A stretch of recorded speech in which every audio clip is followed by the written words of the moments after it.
Barabarani NTSA kwa kushirikiana na wadau wa sekta ya usalama wa barabarani wamewaonya madereva wanaotumia barabara ya Thika Garissa kuwa waangalifu zaidi msimu huu wa sikukuu kufuatia ongezeko la ajali nchini.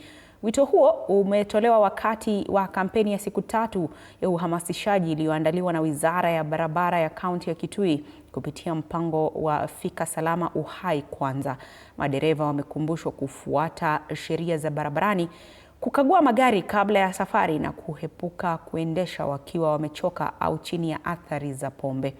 Aidha, NTSA imesisitiza kuwa usalama barabarani ni jukumu la kila mmoja, hasa msimu huu wa sikukuu ambapo idadi ya safari huongezeka.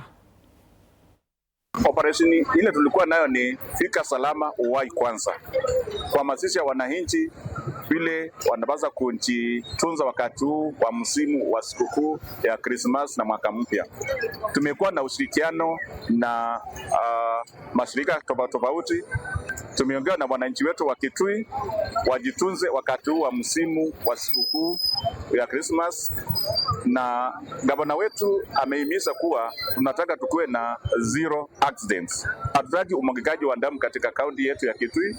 Ni warsha ambayo imeangazia sana wale watumizi wa barabara, vile bodaboda. Tumewahimiza sana waangalie usalama wao na usalama wale watumiaji wengine wa barabara na abiria ambao wanasafirisha kutoka sehemu mbalimbali.